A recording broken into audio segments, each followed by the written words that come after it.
Hello everyone, and welcome to week 3 of NMP 621, Introduction to Philanthropy and Fundraising Fundamentals. Our topic for this week will be religious giving.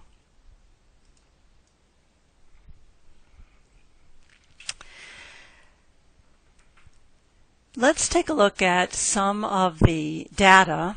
The source of this data is from the Giving USA report we're going to take a look at philanthropy by recipient organizations. This is data about the recipients of the philanthropy in the United States. If you take a look, you will see that the largest portion of this chart is giving to religion. Over time, you will see that religion has been the largest sector of the nonprofit world since Giving USA started recording this data back in the 50s or 60s. Giving to religious institutions, as you can see by this chart, is at 32%. But it's important that we make a note that the distinction that this is giving to religious organizations versus giving which is religiously motivated, and we will be looking at that more in depth this week.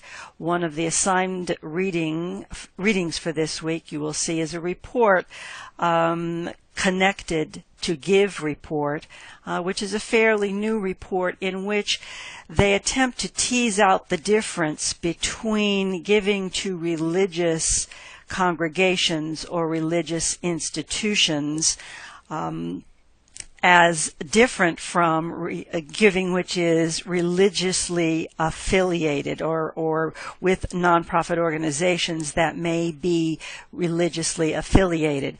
An example of that would be an educational institution, a college, for example, which is religiously affiliated. Giving to that educational institution on this particular chart would show up as under the education category as opposed to under the religion category. And this Connected to Give report does try to tease out those differences and to try to take a look at some of those gray areas. One of the conclusions of the report, you will note, is that it shows that there is a very strong connection between the religious motivation to give to all nonprofits, not just religious institutions in particular.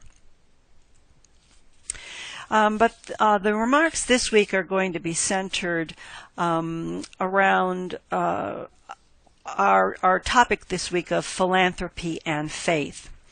As we noted, most of the voices and the perspectives that you read about last week, especially in the Bremner text, were voices that primarily came from European Americans who came from Christian backgrounds. And this, of course, is not representative of all Americans, and so this week we will take a look at other religious perspectives on philanthropy. And as you read about these religious traditions, I would ask that you think deeply, and you will be discussing in the forums also, think about how they are similar and how they are different from your own experience. We will take a look at Buddhism. Buddhists began coming to the United States from Asia in the 1820s. The first Buddhist temple was built, in fact, in 1853 in San Francisco. Today, there is an estimated 1.2 million Buddhists living in the United States, and 40% of those live in Southern California. What we might identify today as philanthropic values, such as generosity, virtue, perseverance, or wisdom, all of those are necessary for one to reach enlightenment in Buddhism, as the Buddha did. And the quest to relieve suffering, which is so much a part of Buddhist practice, is perhaps the oldest and most common role of philanthropy. Unlike other religions, Buddhist compassion is woven into all aspects of one's lifestyle rather than being practiced as a religious obligation. As you read, try to consider the eightfold path of Buddhism and how is it like or unlike other rules of giving that we've been reading about, and how is it like or unlike your own understanding of philanthropy. Incidentally, the image that you see in this slide was taken by one of the instructors here in the NMP program. Perhaps you've taken another class with her, Dr. Sarah Nathan. This was taken in the ancient capital of Thailand. Hinduism, there are approximately 1.1 million Hindus in the United States. The vast majority of American Hindus are Indian Americans, immigrants from India and Nepal and their descendants, and there is a much smaller number of converts. The Hindu presence in the United States was virtually non-existent before 1965. In Hinduism, giving is an essential practice, especially for the givers. Giving brings meritorious effects back onto the prosperity of the giver. An attitude of sharing and giving is integral to a Hindu life, so much so that it too sets out rules for giving. To give with faith, sensitivity, abundance, and right understanding. It is also important in this tradition to give without any expectations of return or strings attached.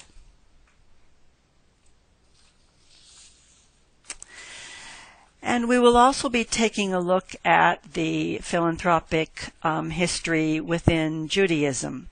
There are approximately 6.5 million Jews in the United States today, about 2% of the overall population.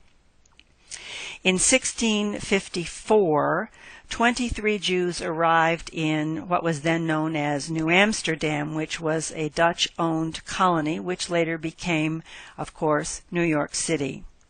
Forced to flee to this new land, this very small group found themselves in a place where there was no Jewish community. The story of Jews in America ever since has been one of resilience and continued assistance for new generations of Jewish immigrants. Tzedakah is the Jewish tradition of charity, although it is very important to note that it is not voluntary. Tzedakah is an absolute obligation. Giving, then, has been part of the overall communal structure of Jewish American life, not only because it is commanded by the religion, but also because Jews had to care for themselves because they were excluded from traditionally Protestant American communities. Therefore, philanthropy was used by Jews for self-protection from external threats.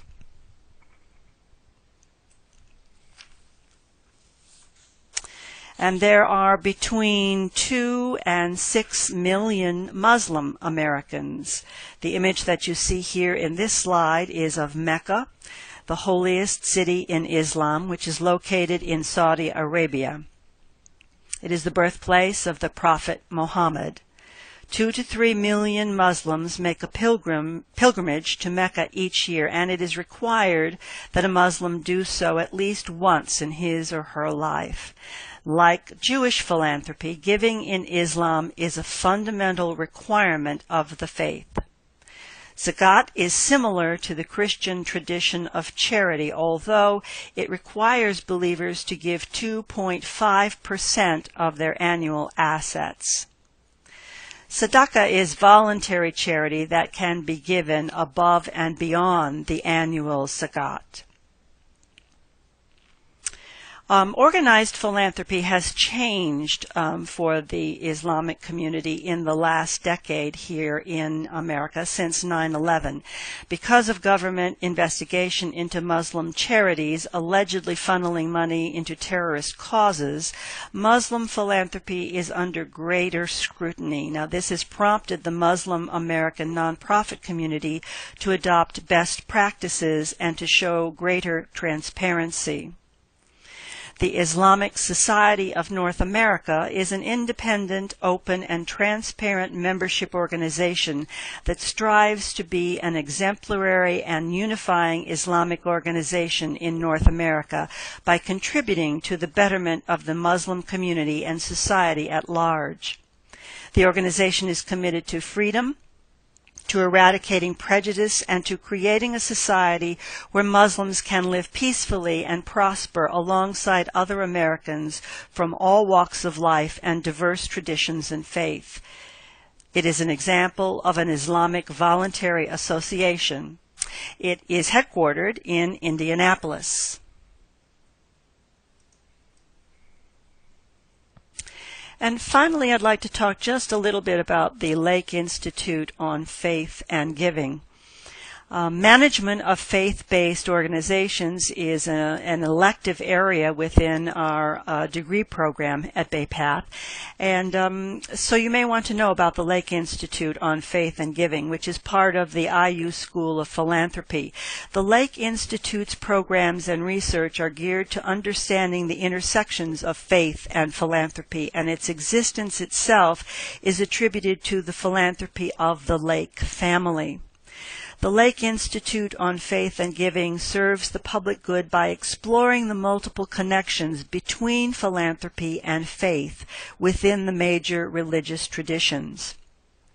Its mission is to foster greater understanding of the ways in which faith inspires and informs giving by providing educational forums that engage the general public, faith leaders, and scholars, by encouraging and supporting original multidisciplinary research and scholarship that sets the agenda for critical inquiry into the dynamic relationship between faith and giving in a variety of historical, cultural, and religious contexts, by assisting donors in the pursuit of their philanthropic passions, whatever their religious orientation or financial means, and finally by stimulating thoughtful conversations among individuals, families, and faith communities on issues related to faith, money, and giving as a way to nurture cultures of generosity.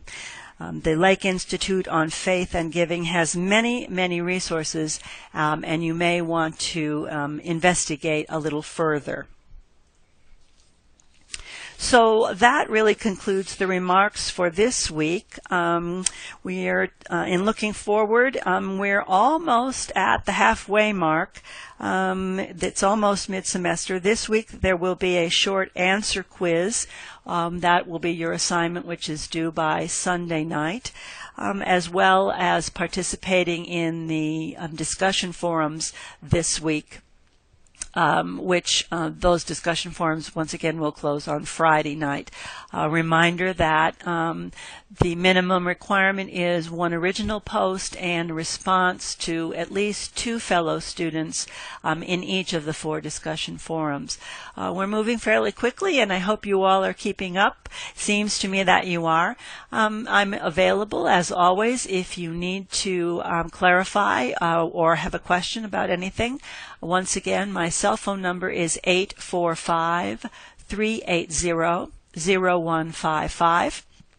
And I look forward to hearing your discussions in the forums. So let me know if there's anything I can do to help, and I'll be talking to you in the forums. See you next week.